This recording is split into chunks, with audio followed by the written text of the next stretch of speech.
दशाक्षर मंत्र में भी ये विधि है। ओम नमो भगवते श्री गोविंदाय, ये द्वादशाक्षर मंत्र कहा गया है।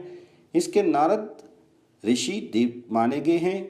छंद गायत्री है, गोविंद देवता कहे गए हैं। 1, 2, 4 और 5 अक्षरों तथा संपूर्ण मंत्र से पंचांग न्यास करें।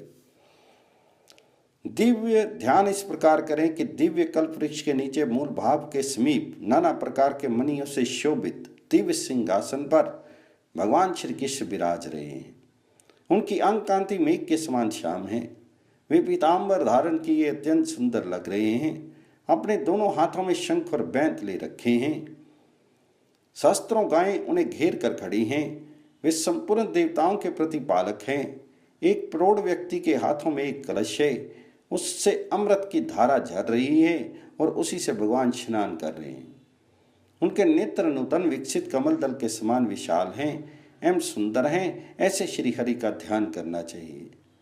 तत्पश्चात 12 लाख मंत्र जपे, फिर गोदुग्ध से दशांश होम करके पूर्वत गौशाला में स्थित भगवान जी का पूजन करें अथवा प्रतिमा आदि में भी पूजा कर सकते हैं। पूर्वोक्त वैष्णव पीठ पर मूल मंत्र से मूर्ति निर्माण करके उसमें भगवान जी का आवाहन और प्रतिष्ठा करें। तत्पश्चात पहले गुरुदेव की पूजा करके भगवान श्री कृष्ण की पूजा करें। भगवान जी के पार्श्व भाग में रुक्मिणी और सत्यभामा का, सामने इंद्र का तथा पृष्ठ भाग में सुरभि देवी का पूजन करके केसरों में अंग पूजा करें। फिर 8 दलों में कारिंदी और 8 पटरानियों की पूजा करके पीठ के कोनों में किंकनी और दाम रस्सी की अर्चना करें। पृष्ठभाग में वेणु की तथा सम्मुख श्रीवत्स तथा कौस्तुभ की पूजा करें। आगे की ओर वनमाला आदि अलंकारों का पूजन करें।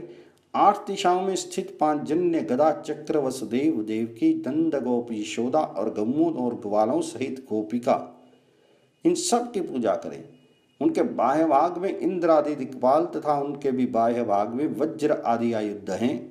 फिर पूर्व आदि दिशाओं में क्रमशः कुमुद, कुमुदाक्ष, पुंडरीक, वामन, शंकुकर्ण, सर्वनेत्र, सम्मुख तथा सुप्रतिष्ठ, इन दिग्गजों का पूजन करके विश्वक्सेन तथा आत्मा का पूजन करना चाहिए।